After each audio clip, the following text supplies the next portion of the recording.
우리 오늘 주시는 말씀 보도록 하겠습니다. 갈라디아서 5장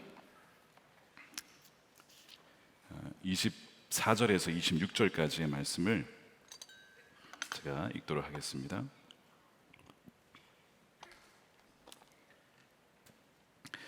네, 갈라디아서 5장 24절에서 26절입니다. 그리스도 예수의 사람들은 육체와 함께 그 정욕과 탐심의 십자가에 못 박았느니라. 만일 우리가 성령으로 살면 또한 성령으로 행할지니 헛된 영광을 구하여 서로 노엽게 하거나 서로 투기하지 말지니라. 아멘. 영혼을 죽이는 7가지 죄 시리즈 오늘 마지막 시간이 되겠습니다. 7번째인데요, 바로 허영의 죄, 이렇게 이기라 말씀을 나누겠습니다. 오늘의 주제는 허영인데요, 본래 전통적으로 내려오는 이 치명적인 죄 7가지에는 허영이 들어가 있지는 않습니다. 본래 들어가 있는 것은 식탐, 탐식이 들어가 있어요. 그러나 제가 이것을 바꾼 이유는 여러 가지가 있습니다. 그 중에 하나는요, 이 허영이라는 것이요, 바로 교만이라고 하는 모든 죄의 뿌리가 되는 교만에서 나오는 첫 번째 줄기이고, 또한 바로 이 허영에서부터 많은 죄악들이 파생되기 때문에 그렇습니다. 정말 얼마나 이것이 이기기 어려운지 에바그리우스가 8가지 악한 생각을 정리를 하면서 가장 이기기 어려운 악한 생각과 죄의 순서대로, 그러니까 첫 번째부터 8가지를 정리를 했는데 뒤로 갈수록 어려운 거예요. 맨 마지막이 교만입니다. 그리고 7번째가 바로 허영이에요. 그러니까 허영과 교만이야말로 정말 이기기 어려운 끈질기고 아주 악독한 죄라는 것입니다. 그래서 우리가 허영을 반드시 다뤄야 한다는 것이죠.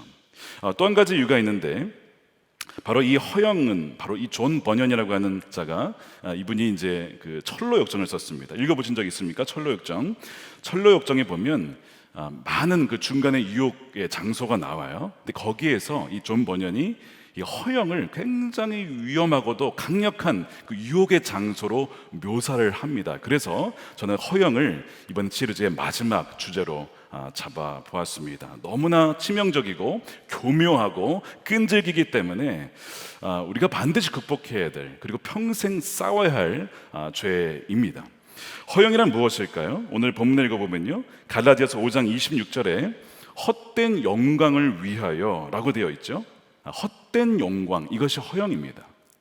그래서 영광은 영광인데 텅 빈 영광이고 사라질 영광입니다. 그래서 영어로 헛되다라고 하는 vain이란 뜻과 glory가 합쳐져서 허영은 vain glory라고 합니다. 헛된 영광을 추구하지 말라는 것이죠. 사도 바울이 갈라디아 교회 안에 바로 이 허영이 침투해 있음을 알았어요. 이것을 가만히 놔두면 교회 공동체가 파괴되는 것은 시간 문제입니다. 그래서 그것을 이기기 위해서 편지를 쓴 것이죠. 오늘 본문 그 뒤에 보면요, 이제 갈라디아서 6장이 연결이 되는데 사실 연결되는 본문이죠. 6장 3절에 이 허영을 좀 더 자세히 풀어 설명해 두었습니다. 3절 말씀에 이렇게 되어 있습니다. 어떤 사람이 아무것도 아니면서 무엇이 된 것처럼 생각하면 그는 자기를 속이는 것입니다. 이것이 허영입니다. 죄송하지만 제가 영어로 한번 보시기 바랍니다. 영어로 보면 이렇게 돼요. 누군가가 생각하기를 He is something, 내가 뭔가 된 것인 마냥 생각한다면, 언제요? When he is nothing, 아무것도 아닌데 뭔가 된 것 마냥 생각하는 것, 이것이 허영의 정의입니다. 그래서 사람은요, 이 허영이 물들어 있으면 어떤 증상이 나타나냐면 자기 자신에 대해서 헛되거나 혹은 거짓되거나 과장된 어떤 그 이미지와 모습을 갖고 있습니다. 거품이 낀 자신의 모습을 상상을 하고 그것이 잘못되었다라고 생각하지 않아요. 우리가 대통령 선거를 치를 때마다 이제 후보들을 보면요, 야, 저분은 정말 대통령 하면 참 좋겠다라는 생각 드는 사람도 있지만 저분은 왜 나오셨을까는 드는 생각도 분명히 있을 겁니다. 근데 그 본인은요, 자신이야말로 대통령이 되어야 된다라고 생각하는 사람들입니다. 자신이야말로 대통령감이라고 생각을 하는 사람들 중에 그렇게 나오신 분들이 있어요. 그것이 진짜인지 아닌지는 하나님만이 아시겠죠. 근데 어쨌든 자신이 어떠함보다 훨씬 더 자신을 부풀리고 과장하고 무엇이 된 것 마냥 생각하는 것, 바로 이것이 허영입니다. 그리고 사람들이 그렇게 자신을 보아주기를 원해요. 그래서 그래서 굉장한 인정과 어떤 그 칭찬과 갈채를 받기를 원합니다. 허영에 빠진 사람은 늘 자신을 필사적으로 증명하려 한다는 겁니다. 빌립보서 2장 3절에도 허영이 나옵니다. 함께 읽어보겠습니다. 시작. 아무 일에든지 다툼이나 허영으로 하지 말고 오직 겸손한 마음으로 각각 자기보다 남을 낮게 여기고, 여기서 이제 허영으로 하지 말라, NLT라는 영어 성경은 이렇게 번역을 했어요. 다른 사람에게 인상을 심어주려고, 강한 인상을 심어주려고 하지 말아라, 이렇게 번역을 합니다. 그래서 Don't try to impress others, 다른 사람을 너무 강한 인상을 심어주려고 하지 말라는 겁니다. 여러분, 물론 첫인상 굉장히 중요하죠. 그래서 첫인상을 중요하게 여기라, 이런 말도 있습니다. 그리고 실제로 중요해요. 근데 문제는 뭐냐면 그 첫인상이라는 것이 그 사람의 진짜 모습이냐는 거예요. 아니면 진짜보다 과장됐거나 포장된 모습이냐, 이게 문제입니다. 첫인상은 참 좋았는데 그것이 지속성이 없고 일관성이 없고 포장된 모습이라면 그것은 뭐죠? 속이는 겁니다. 그래서 허영으로 하지 말라는 말을 다른 사람에게 다른 어떤 자신의 모습을 과장되게 인상을 주려고 하지 말아라, 이렇게 영어 성경은 번역을 한 것입니다. 그래서 허영이 들어간 사람은요, 실제 자신의 내면과 나의 실제 모습에는 큰 관심은 없습니다. 어떤 것이 더 관심이 있을까요? 다른 사람들이 나를 어떻게 보나, 다른 사람이 나를 어떤 사람으로 생각해 줄까, 거기에 더 관심이 많습니다. 그러니까 속이 비어 있는 거예요. 껍데기만 관심을 갖는 것입니다. 그래서 이에 대한 대표적인 예가 마태복음 6장에 등장하죠. 바로 바리새인의 구제와 자선에서 볼 수가 있습니다. 마태복음 6장 1절에 이렇게 되어 있어요. 시작이 벌써 허영입니다. 사람에게 보이려고 그들 앞에서 너의 의를, 선행을 행하지 않도록 주의하라는 거예요. 허영에 대한 경고의 말씀입니다. 그리하지 아니하면 하늘에 계신 너희 아버지께 상을 받지 못하느니라. 그러므로 구제할 때에 외식하는 자, 그러니까 겉으로만 보이려고 하는 거지, 이것도 역시 허영입니다. 사람에게서 영광을 받으려고 하는 것, 이것도 역시 허영이죠. 사람이 영광을 추구하는 것이 허영이기 때문에 그렇습니다. 회당과 거리에 사는 것 같이 너희 앞에 나팔을 불지 말라. 진실로 너희에게 이르노니 그들은 자기 상을 이미 받았느니라. 보이려고 하는 것, 사람들의 영광을 구하는 것, 사람들의 칭찬을, 인정을, 박수를, 갈채를 받으려고 하는 것이 바로 허영입니다. 그래서 선행도 진정으로 누군가를 도와주기 위해서 하는 선행이 있고, 내가 이렇게 선행을 하는 좋은 사람이야 라고 보여주기 위한 가식과 거짓과 허영으로 찬 선행이 있을 수 있다는 거예요. 그러므로 우리는요, 선행을 행할 때마다 내 마음의 중심의 동기가 무엇인지를 분별할 수 있어야 됩니다. 나는 무엇을 위해 이 일을 하려는 거지? 난 무엇을 위해 저 사람을 도우려고 하는 것이지? 그거를 봐야 돼요. 인간은요, 굉장히 기만적입니다. 스스로를 속입니다. 내 자신도 속이는 것이 바로 우리 자신이에요. 그래서 항상 좋은 일을 하려고 할 때는 그 동기가 무엇인지를 점검해 보라는 것입니다. 왜냐하면 우리는 사람의 영광을 추구하는 데 쉽게 기울어지기 때문에 그렇습니다. 여러분, 제가 묻겠습니다. 그러면 사람의 칭찬과 인정이 나쁜 것입니까? 좋은 것 같긴 하고 나쁜 것 같기도 하고, 모르겠으면 가만히 있자. 거의 그런 분위기입니다. 여러분, 좋은 거죠. 사람의 칭찬과 인정은 좋은 겁니다. 여러분, 우리가 이제 아이들을 키울 때에 꼭 중요한 것 중에 하나가 뭐냐면 칭찬과 인정입니다. 사람은요, 칭찬받고 인정받으면 좋고요, 또한 성장합니다. 고래만 칭찬 좋아하는 게 아니고요, 사람도 칭찬받으면 좋아합니다. 자녀를 키울 때에 필요한 것이 바로 그거죠. 잘한 것에 대해서 인정해주고 칭찬해주고 잘했다 격려해주는 거 너무나 중요한 겁니다. 만약 자녀를 기르는데 훈계만 하고 혼내기만 한다, 얼마나 불행하겠습니까? 우리 부모님 맨날 날 혼내기만 했어. 그 아이의 인생은 얼마나 어두울까요? 인생은 늘 어두워. 뭐만 해도 100% 완벽하지 않으면 혼나는 거야. 그러니까 아이가 모든 것을 부정적으로 보지 않겠습니까? 그러니까 인정해주고 격려해주는 것은 그럼 너무 중요한 겁니다.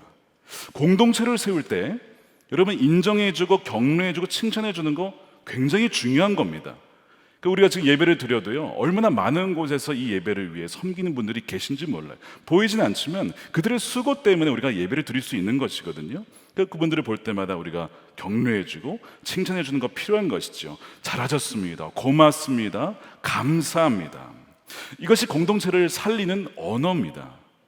우리 한번 옆 사람에게 고맙습니다, 잘하셨습니다 한번 인사해 볼까요? 예, 고맙습니다, 잘하셨습니다. 네, 이렇게 공동체를 세워나가는 것이 바로 인정이고 격려이고 또 칭찬이죠. 사도 바울이 선교를 하면서 이제 로마 교회에 편지를 썼어요. 로마서 썼는데요, 마지막에 16장에 가면 누가 나오죠? 사도 바울이 너무나 감사한 사람들에 대한 명단이 나와요. 이게 지금 이 사도 바울의 사역이 끝난 게 아닙니다. 중간에 진행되고 있는데 감사를 표현합니다. 예를 들면 갱그리아 교회 베베에게 당신들에게 추천을 합니다. 왜냐하면 그녀는 나의 보호자가 되어 주었습니다. 많이 저를 도와주었습니다. 그래서 그녀가 필요한 것이 무엇이든 공급해 주십시오. 칭찬을 해요. 브리스갈라와 아굴라를 기억해 주십시오. 그분들은 저의 목숨보다 더 자신의 목숨을 내놓아서 저보다 더 아껴주었던 분들입니다. 그러면서 막 이 브리스와 아굴라 부부를 또한 칭찬해 주죠. 저와 이방인의 모든 교회가 그들에게 감사합니다. 그래서 로마서 16장에 보면 감사한 사람들에 대한 칭찬과 격려, 감사 노트가 이 로마서 16장입니다. 그것이 공동체를 세우는 것이기 때문에 그렇습니다. 이 디모데 후서가 이제 마지막 편지인데 거기에도 보면 디모데야 빨리 와라, 내가 너로 인하여서 너무 기쁘다. 올 때 마가를 데려와, 마가는 나의 일에 참 유익한 자였어. 그러니까 올 때 혼자 오지 말고 마가를 데려와. 사람을 세워주는 거예요. 그러니까 사람을 세워주는 인정과 격려와 칭찬은 교회와 공동체를 세우는 필수적인 것이죠. 로마서 4장 18절에 이런 말씀이 있어요. 이로써 그리스도를 섬기는 자는 하나님을 기쁘시게 하면서 동시에 사람에게도 칭찬을 받느니라 말씀이 있습니다.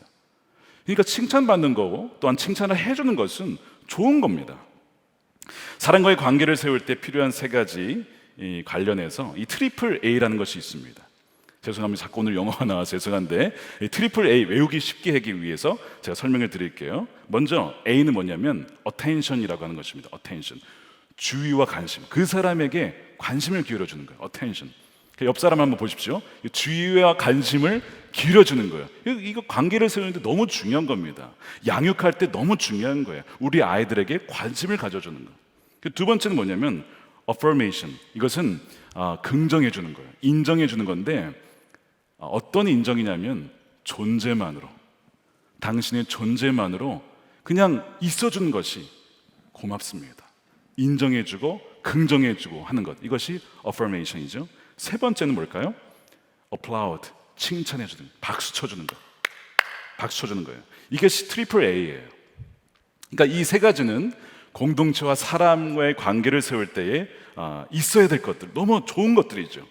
근데 이것을 가만 돌아보면요, 이것이 하나님이 우리에게 하시는 거입니다. 여러분 그거 아십니까? 하나님이 우리에게도 인정해 주시고 칭찬해 주시고 격려해 주십니다.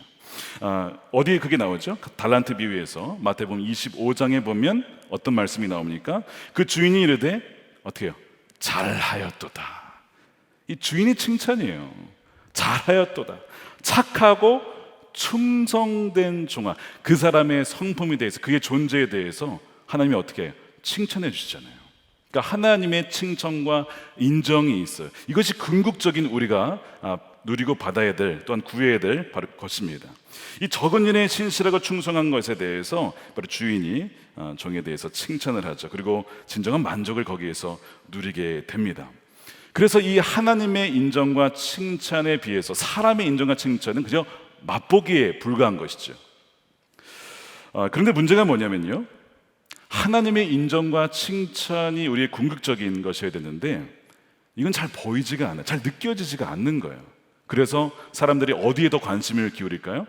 사람들의 칭찬과 인정과 격려에 더 관심을 기울이게 됩니다. 그리고 오직 사람들의 칭찬만 관심을 갖게 될 때, 그것이 하나의 성향이 되어지고 습관이 되어질 때, 그것은 허영으로 쉽게 기울 수가 있습니다. 어느 것을 하든 간에 사람들이 뭐라고 봐줄까, 사람들이 뭐라고 칭찬해 줄까에만 관심을 갖고 모든 행동을 할 때는요, 왜곡이 될 수 있어요. 아까 말씀드린 것처럼 선행을 해도 사람들이 뭐라고 할까, 거기에 관심을 갖게 되는 것이죠.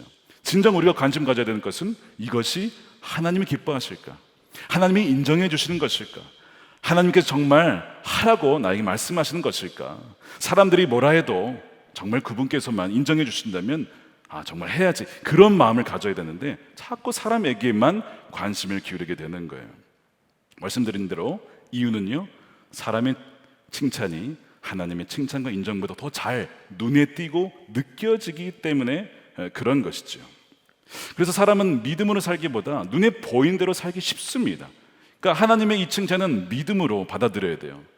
지금 아무것도 느껴지지 않아도 하나님이 나를 인정해 주셔, 말씀에 근거해서 그 믿으면 되는데, 믿음이 없으면 자꾸 보이고 들리고 만져지는 것에만 관심을 기울이게 되는 것입니다. 그래서 이 사람의 인정과 칭찬이 나쁜 게 아니에요. 문제는 그것만 바라게 되면 허영으로 쉽게 변질된다는 것에 있습니다.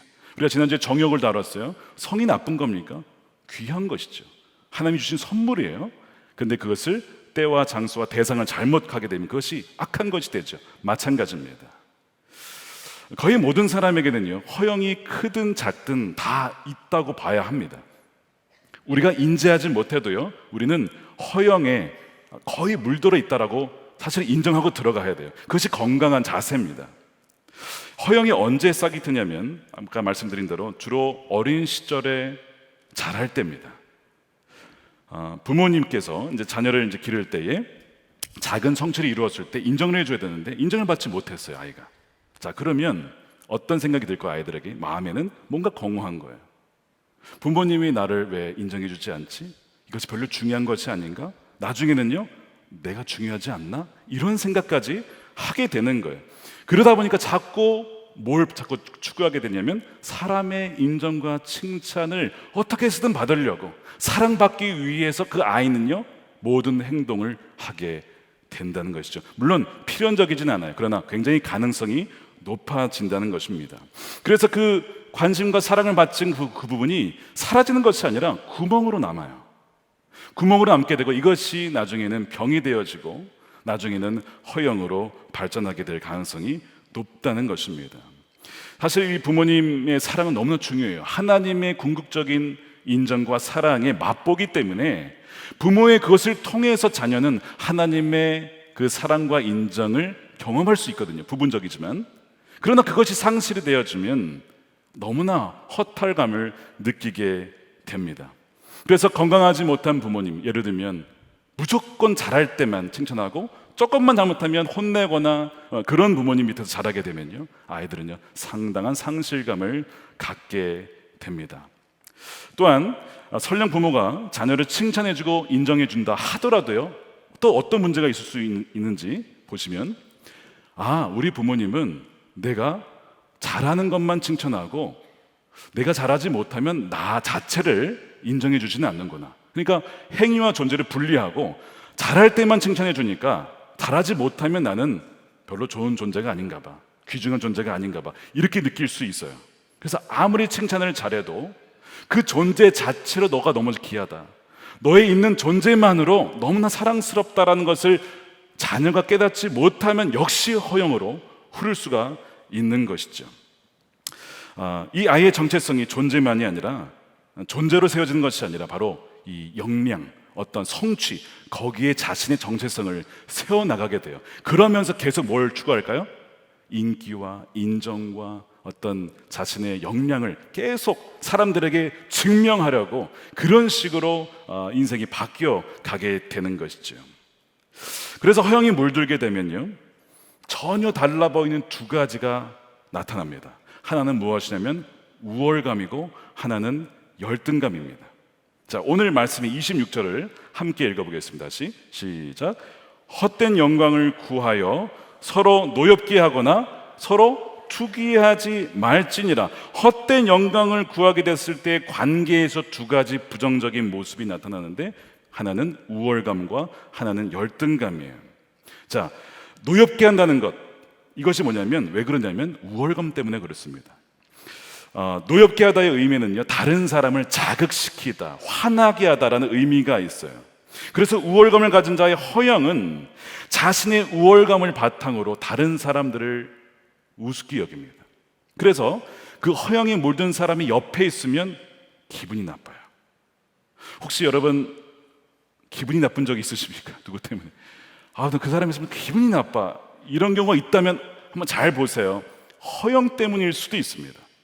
허영을 가진 자의 우월감이 다른 사람을 무시하거나 굉장히 자신의 우월감을 자꾸 증명하고 나타내 보이려고 하기 때문에 그 옆에 있는 사람들은 굉장히 기분 나쁜 마음을 갖게 된다는 것이죠.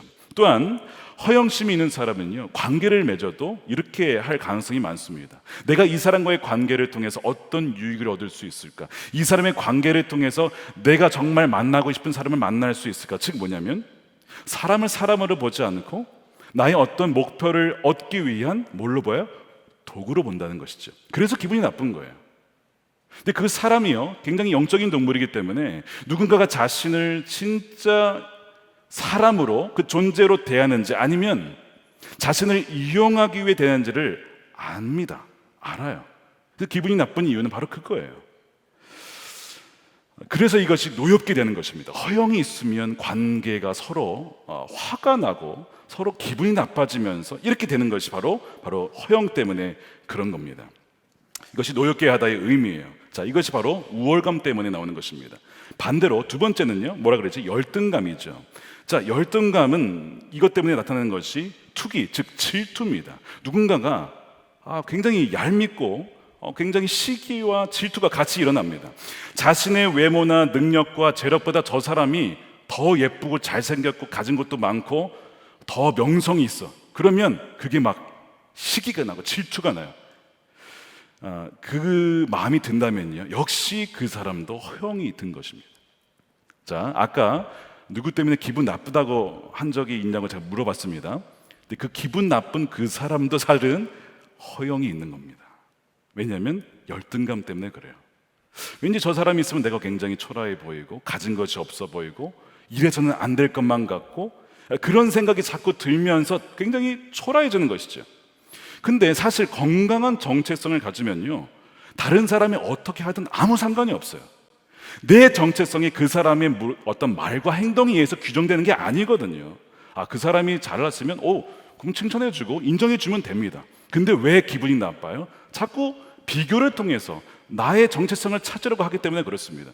그러니까 지금 기분이 나쁘다면 역시 이것은 아까와 반대로 열등감이라고 하는 허영에서 나온 증상 때문에 바로 그런 것이죠. 그래서 이 열등감 때문에 보통 겉으로 나타나는 증세 중에 하나가 이제 외모지상주의예요. 그래서 자꾸 겉모습에만 모든 에너지와 시간과 지나친 과도한 에너지와 돈을 투자를 하게 되죠.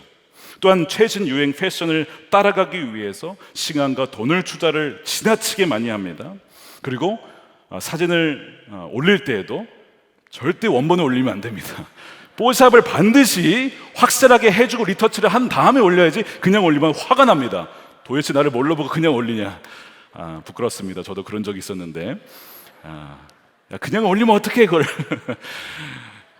허영의 증상이에요. 증상. 또한 뭐가 있죠? 학력을 위조하는 행위도 마찬가지입니다. 내가 이렇게 좋은 학교를 나왔어 라고 알리고 싶은, 내가 얼마나 똑똑한지를 알리고 싶은 그 욕망 때문에, 허영 때문에 위조를 하는 것입니다. 또한 반대로 좋은 학교를 다닌 사람들을 질투한다면 역시 그것도 허영의 증상입니다. 이것을 부추기는 문화 속에 우리는 살고 있어요. 그러니까 우리는 이것을 피하기가 어렵습니다. 우리가 이것을 마주하고 우리가 이겨내는 수밖에 없습니다.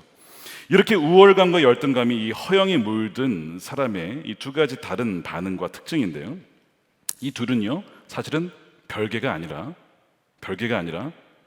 별개 다른 사람이 아니고요, 한 사람입니다. 동전의 양면이에요. 지킬 박사와 하이츠 같은 것입니다. 어느 때는 우월감으로 나타났다가 어떤 날은 열등감으로 나와요. 자, 우월감을 가진 사람 봅시다.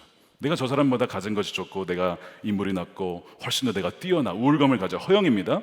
근데 자신보다 더 뛰어난 사람을 만나요. 자기가 보기에 더 재력가예요, 더 가진 권세가 많아요, 더 예뻐요, 잘생겼어요. 뭘 느끼죠? 순간 열등감을 느낍니다. 우월감이 순간 열등감으로 바뀌어요. 그랬다가 다시 자신이 보기에 덜한 사람을 만나면 다시 뭘 느껴요? 우월감을 다시 느낍니다. 별개의 사람이 아니고요, 같은 사람이 때에 따라 바뀌는 겁니다. 우월감과 열등감이 왔다 갔다 하는 거죠. 왔다 갔다. 이에 대한 예를 들어본다면 바로 구약에 나오는 사울입니다. 사무엘상 9장을 읽어보시면 사울의 모습이 굉장히 겸손한 모습으로 처음에 등장을 합니다. 사무엘이 그를 보고 뭐라고 하냐면, 지금 이 나라의 운명이 당신과 당신의 집안에게 달려 있습니다, 이런 얘기를 해요.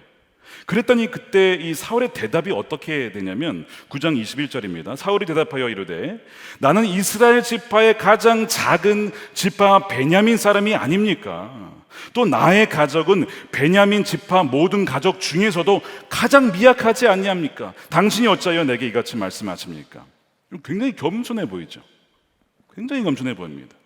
근데 여러분 자세히 보십시오. 겸손이 아닙니다. 왜냐하면 겸손은요, C.S. 루이스의 정의에 의하면 겸손은 자기 자신을 낮추는 것이 아니라 자기 자신을 생각하지 않는 것입니다. 근데 지금 사울은요, 비교를 하고 있어요. 이스라엘 지파 중에서 베냐민이 작다, 그래서 안 된다는 거거든요. 근데 비교에 의한 것은 겸손이 아니라 그건 열등감입니다. 베냐민 지파에서도 많은 가족이 있지만 우리 가족이 더 낫지 않습니다. 비교에 따른 열등감. 우리가 뭘 할 수 있겠습니까? 내가 뭘 할 수 있겠습니까? 나는 뭐 가진 것도 없고 지파도 작고 우리 가문은 별로 유력하지도 않습니다 라고 생각하는 것이죠. 그러나 하나님은 그럼에도 불구하고 사울을 쓰시겠다고 했어요.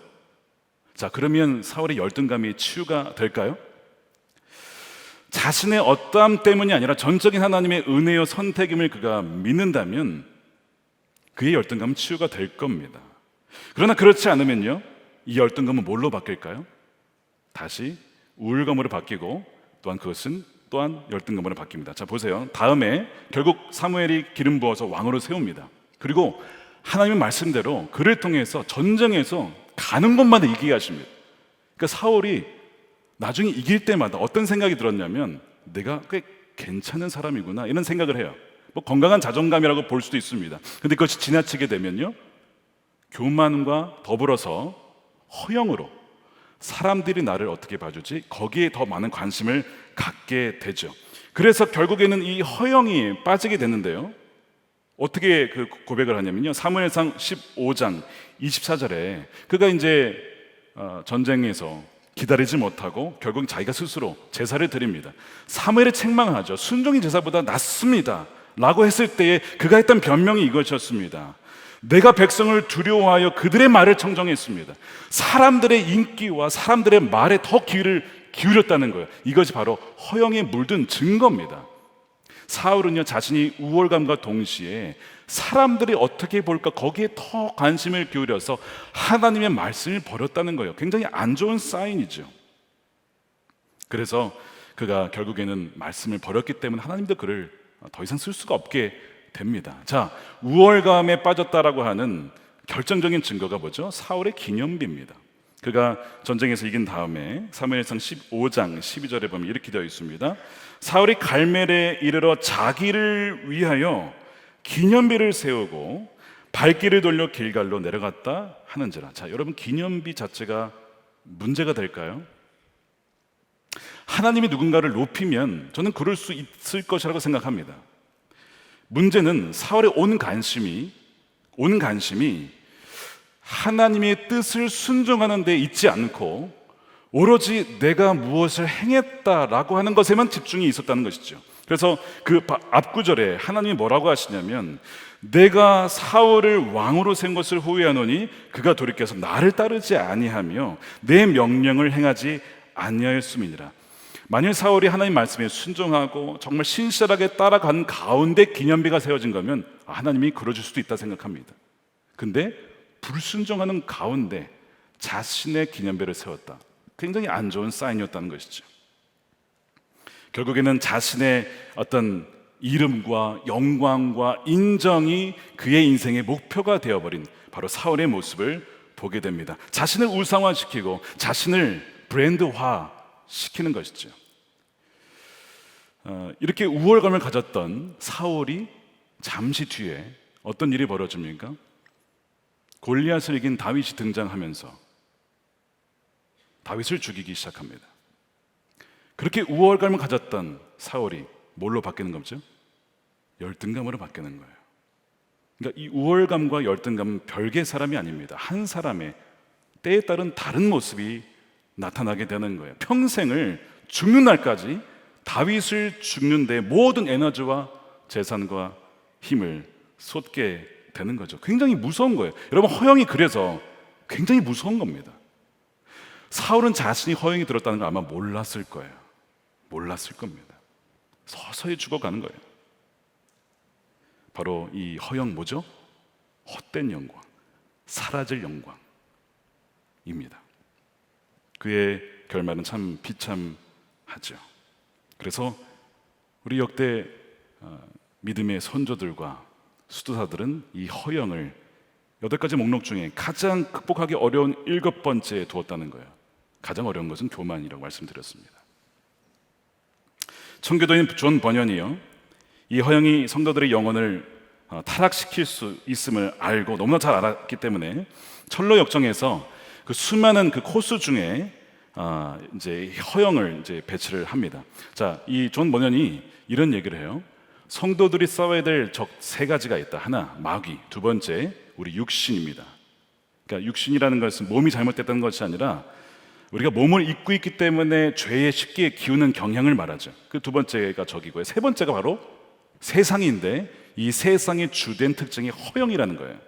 자, 그래서 이 철록정 읽어보면 중간에 나오는 도시가 나와요. 그것이 허영의 도시입니다. 허영의 시장이 등장해요. 근데 여기를 피할 수가 없어요. 왜냐하면 그리스도인들은 세상 안에 살거든요. 세상과 다르지만 세상 안에 살기 때문에 반드시 허영의 도시를 지나가야만 합니다. 그래서 그때 전도자가 등장하죠. 크리스찬에게 등장해서 조언을 해주는 거예요. 성도에게는 광야의 고난도 있지만 실은 더 위험한 것이 허영의 도시입니다. 경고를 해요. 실제로 철로 역정에서 순교자가 등장하는 곳이 있어요. 어딜까요? 이방인이 많은 타종교의 나라 아닙니다. 광야 아닙니다. 허영의 도시에서 순교자가 나옵니다. 존 버년은 그것을 알고 싶었던 거예요. 실상 성도들이 영혼을 죽이는 것은 핍박과 고문이 아니라 뭐죠? 허영으로 인해서 그 영혼이 서서히 죽는다는 거예요. 우리가 지금 21세기의 도시에서 살아갈 때에 핍박과 고문 때문에 신앙을 버리겠습니까? 아닙니다. 허영 때문에 우리 영혼을 팔아넘길 수 있다는 거예요. 존 버년은 그것을 경고하는 거죠. 예수님도 허영의 시장을 지나갔습니다. 허영의 시장을 지나갔어요. 마태복음 4장 보세요. 마귀가 예수님을 유혹하죠. 처음에 돌을 떡으로, 그 다음에 성전 꼭대기로 예수님을 탁 들어놓고 그 다음에 어떻게 하죠? 뛰어내리라. 그럼 천사들이 와서 땅에 닿기 전에 받쳐주면 성전 앞에 사람들이 얼마나 많습니까? 사람들이 박수치고 메시아다 하면서 막 인정해 주지 않겠냐 이거예요. 이걸로 유혹을 하는 거예요. 이것이 바로 허영의 시장에서 오는 유혹이에요. 예수님도 거기를 통과하셨다는 것이죠. 근데 예수님이 주 너의 하나님을 시험하지 말아라 말씀으로 그 허영의 유혹을 탁 물리칩니다. 그러니까 사람들은 누구나 다, 예수님도 그 유혹을 받았어요. 누구나 다 그 유혹을 반드시 받게 돼요. 그리고 지금 거기를 통과하는 분들이 아마 계실 겁니다. 제 자신 한번 돌아봤습니다. 지난 1년간의 삶을 돌아보니까요, 굉장히 삶이 많이 바뀌었어요. 환경이. 일단 미국에서 한국으로 섬기는 교회가 바뀌었고 만나는 사람들이 바뀌었습니다. 첫 변화의 시작이 언제였는가? 그 날짜를 기록해 두었는데 5월 30일입니다. 여러분들은 무슨 날인지 모르겠지만 저는 알고 있습니다. 후임자 영상이 발표된 날입니다. 어떤 변화가 일어났는지 제가 잠깐 설명해 드릴게요. 뉴스에 제가 나왔습니다. 살다 보니 이런 일이 다 있어요. 뉴스에 제가 나와요. 텔레비전에 막 옛날에 그런 노래도 불렀는데 신문에 나오고요. 페이스북에 모르는 분들이 하루에 수백 명이 페이스북 신청을 하는 거예요. 제가 이게 도대체 무슨 일인가? 약간 그 현실 감각이 좀 사라졌어요. 도대체 이게 지금 무슨 일이 벌어지고 있는 거야? 근데 여러분 좋을까요, 싫을까요? 싫다고 하면 거짓말이죠. 아니 어떻게 싫을 수가 있어요? 좋죠. 근데 여러분 그거 아세요? 굉장히 기분도 좋은데 한편으로 두려운 마음이 들었습니다. 이 두 가지 마음이 같이 들어요. 근데 이 두려운 마음이 더 강했어요. 이상하잖아요. 왜 두려워요? 제가 이 마음의 감정이 어디서 온 것인지를 좀 알고자 오후 5시 반 정도 됐었는데 기도를 하면서 주님께 물었습니다. 주님, 이 두려운 마음이 드는데 이게 사탄이 주는 것입니까? 주님이 주시는 것입니까? 근데 분별을 하다 보니까 알았어요. 성령이 주시는 경고의 마음이었습니다. 그래서 제가 짧지만 바로 그때 오후 5시 반에 예수동행 일기를 비공개로 썼습니다. 비공개로 쓴 이유를 한번 읽어보시면 아실 거예요. 그러나 공개합니다, 오늘.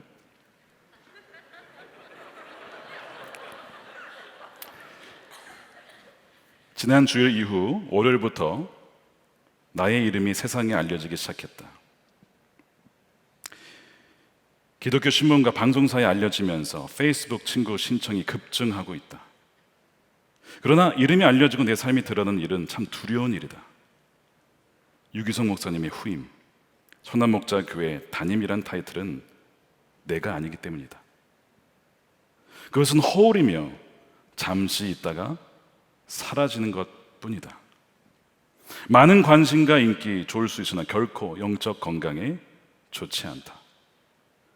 페이스북 친구 신청을 보고 수락하고 연락 오는 이들로 인하여서 답장을 하다 보니 지난 3일간 말씀을 더 많이 읽지 못하고 묵상하지 못하게 된 내 자신을 보게 됐다. 내 영성을 관리하지 않으면 한국에서 한순간에 무너질 수도 있겠다라는 경각심이 든다. 주님, 인기와 명예보다 주님이 저에게 비교할 수 없이 소중하다는 것을 이 시간 고백합니다. 오직 주님만이 저의 전부이시며 영원한 사랑의 대상이십니다. 6월 2일 날 썼습니다. 수요일 오후 5시 33분이 저장이 되었어요. 그 두려움의 근원이 무엇인지 놓치고 싶지 않아서 그날 일기를 일찍 썼던 것이죠. 그리고 그것은 바로 성령님께서 허영에 대한 경고를 주신 날이었습니다. 그리고 지난 1년간 주님이 주신 은혜도 참 컸지만 동시에 그 무엇보다도 허영과 교만의 유혹이 가장 컸던 것 같아요. 우리 교회의 가장 위기의 때가 언제죠? 우리가 부도의 위기를 맞았을 때입니다. 2006년, 2007년 아마 그때 가장 힘든 시기였던 것 같아요. 근데 어쩌면 앞으로가 더 위기일 수도 있겠다는 생각이 듭니다. 왜냐하면 많은 성도들, 멋진 교회, 교육관,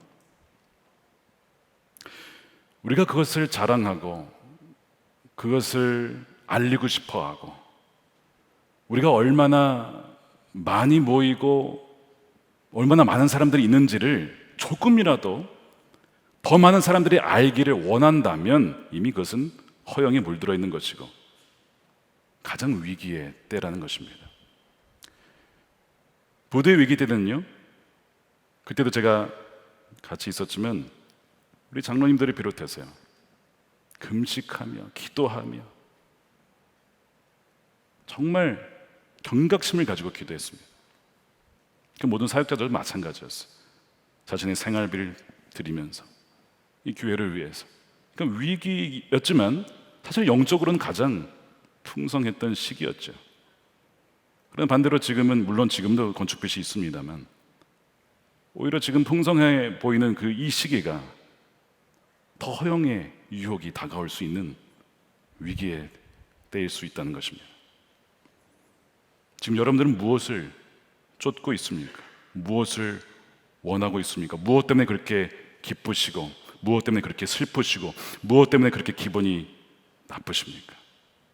그것이 혹시 허영 때문에 그런 것은 아닐까요?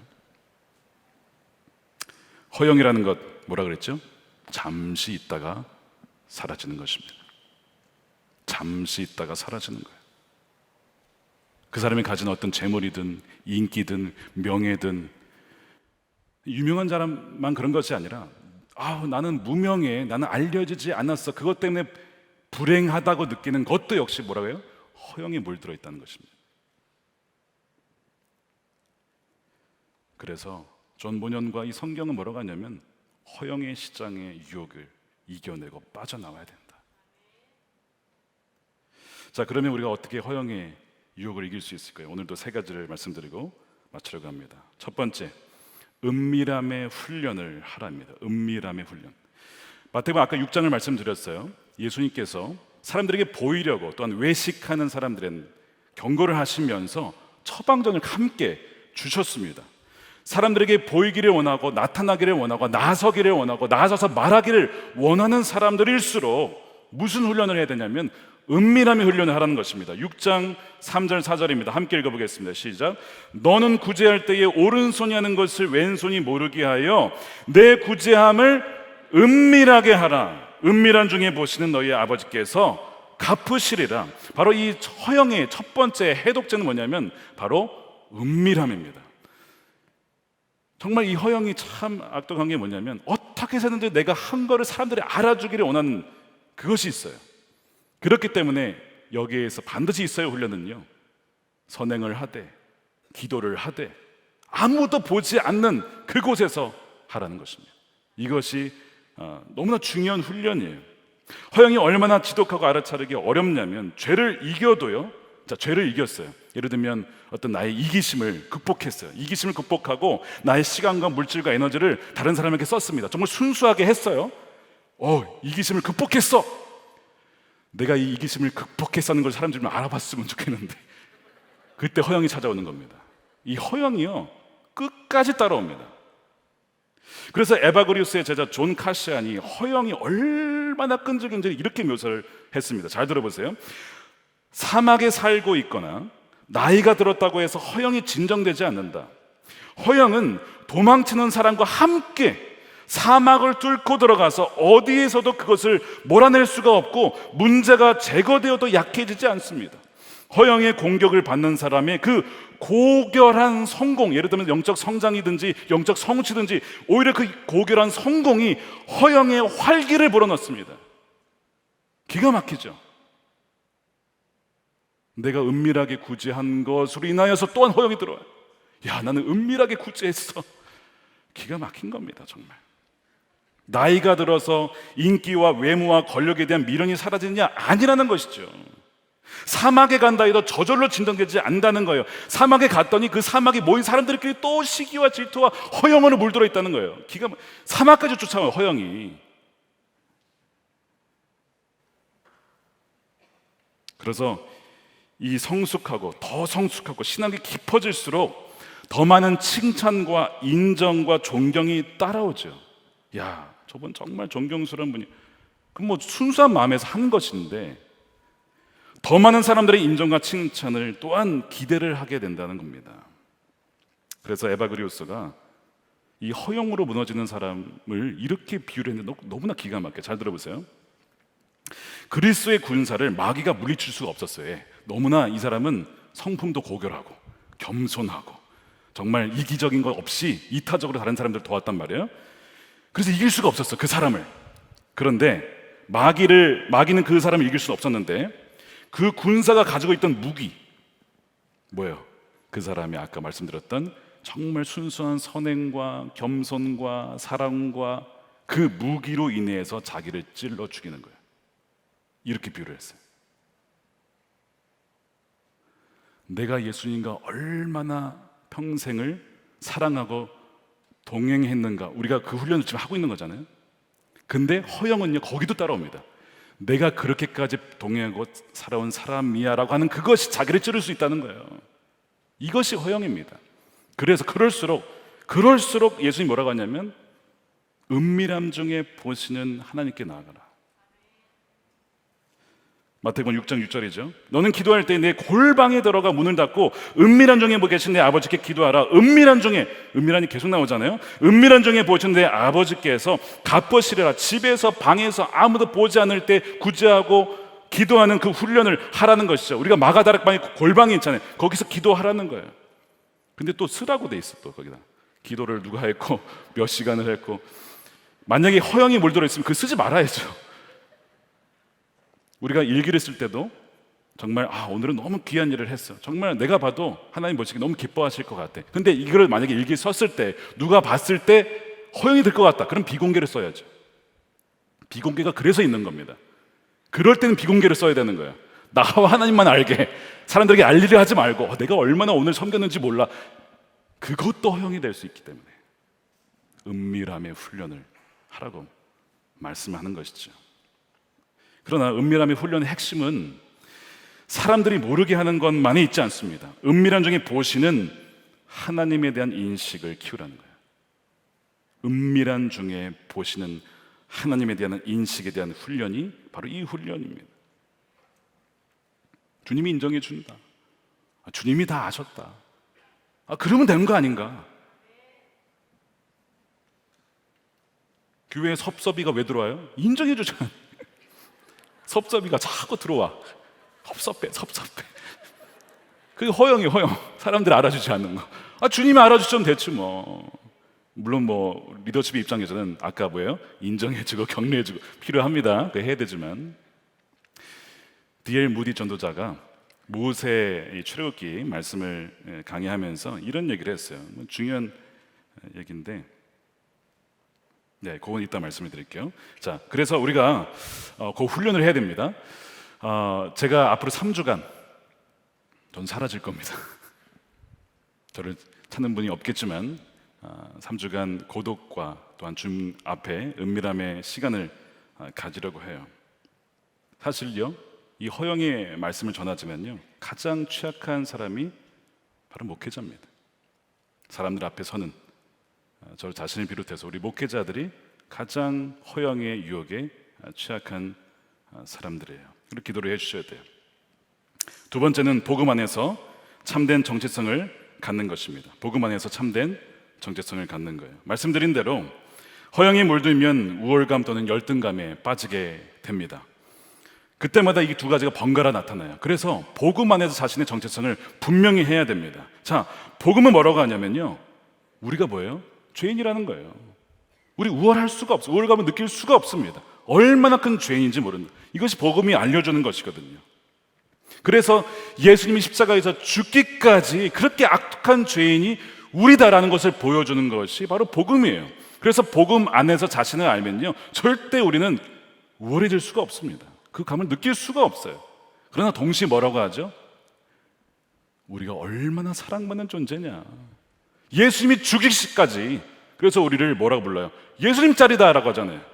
예수님이 죽기까지 우리를 사랑한, 하나님의 당신의 아들을 주면서까지 우리를 사랑한 바로 그 존재라는 것을 알면 열등감에 빠지지도 않아요.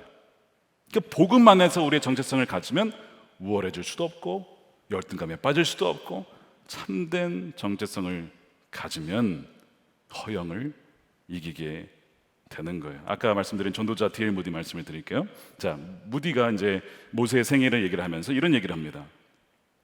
모세가 처음 40년 동안에 자신이 대단한 인물이라고 애굽에서 생각을 했죠. 그래서 something이라고 생각을 했어요. 근데 광야로 갔어요. 쫓겨났습니다. 40년 동안 무슨 생각을 하게 되는 거죠? I'm nothing. 아무것도 아니구나. 그 다음에 하나님이 그를 부르셨어요. 그래서 하나님께서 정말 마른 막대기 같은 모세를 쓰시니까 뭐가 됐 거예요? 하나님 안에 있으면 everything, 모든 것이 될 수 있구나. 이것이 D.L. 무디의 설교였습니다. 모세도 우월감에 빠졌다가 열등감에 빠졌다가 왔다 갔다 했던 사람입니다. 그러나 참된 그 복음의 정체성 안에서, 주 안에 있을 때에, 그리스도 안에서 나는 nothing이지만 동시에 everything이라는 것을 알게 된 사람, 그 사람이 모세라는 것입니다. 근데 역시 사도 바울의 고백도 마찬가지예요. 고린도후서 6장 9절 말씀, 유명 구절이죠. 함께 읽어보겠습니다. 시작. 무명한 자 같으나 유명한 자요, 죽은 자 같으나 보라, 우리가 살아있고 징계를 받는 자 같으나 죽음을 당하지 아니하고, 근심하는 자 같으나 항상 기뻐하고, 가난한 자 같으나 많은 사람을 부유하게 하고, 아무것도 없는 자 같으나 모든 것을 가진 자로다. 자, 아무것도 없는 자 같으나 모든 것을 가진 자로다. 이것이 복음 안에, 그리스도 안에 정체성을 가진 자의, 성도의 고백인 것입니다. 그러면서 그가 나는 질그릇같이 약한 존재지만 그런 내 안에 보배이신 예수님을 모시고 있다. 이것이 허영을 이기는 거예요. 마지막 세 번째입니다. 사람의 영광이 아니라 하나님의 영광을 구하는 것입니다. 허영은 세상과 사람들로부터의 칭찬과 인정을 구하는 것이죠. 근데 그것은 궁극적인 하나님의 인정과 칭찬의 맛보기라고 말씀을 드렸습니다. 그것이 아니라 진정 하나님께로부터 오는 영광과 칭찬을 구할 때 궁극적인 그 기쁨과 만족이 있어요. 자, 요한복음 5장 44절에 너희가 서로 영광을 취하고 유일하신 하나님께로부터 오는 영광을 구하지 아니하니 어찌 나를 믿을 수 있느냐. 그래서 사도 바울이 고백합니다. 나는 사람에게서 영광을 구하지 않았습니다. 데살로니가전서 2장 6절에 또한 우리는 너희에게서든지 다른 이에게서든지 사람에게서는 영광을 구하지 아니하였노라. 오직 하나님이 기뻐하는 일이 무엇인가? 거기에 마음을 쏟으니까 하나님이 또한 뭐도 줬어요? 사람의 또한 칭찬과 인정도. 지금까지 그의 이름이 알려지고 있잖아요. 성경에도 기록되었고, 정말 지금까지도 하나님은 그 사람을, 사도 바울을 높여주시잖아요. 그리고 아까 말씀드린 대로 착하고 수고한 종, 잘했다라고 했던 그 2달란트 받은 종이 더 저는 귀한 것 같아요. 비교하지 않고, 쟤는 왜 5개 주고 저는 2개 줬습니까? 비교하지 않고 자신이 가진 것에 대해서 신실하게 섬겼더니 잘했다라고 주님이 칭찬해 주시죠. 이 영광스러운 인정, 이것이 우리가 구해야 될 것입니다. 그래서 우리가 어떤 인정과 칭찬이 올 때마다, 혹은 전혀 없을 때에도 아래와 같이 고백할 수 있어야 합니다. 함께 읽고 우리 마치려고 하는데요. 시편 115편 1절입니다. 함께 읽어보겠습니다. 시작. 주님, 영광을 우리에게 돌리지 마십시오. 우리에게 돌리지 마시고 오직 주님의 이름에만 영광을 돌리십시오. 그 영광은 다만 주님의 인자하심과 진실하심에 돌려주십시오. 이것이 우리의 평생의 고백이 되기를 원합니다.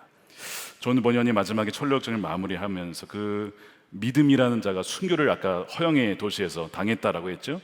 그러면서 그 믿음을 위해서 이런 시를 썼습니다. 선한 믿음이요, 그대는 충실하게 하나님에 대한 믿음을 세상 앞에 밝혔으니 그분의 축복이 그대와 함께 있을지어다.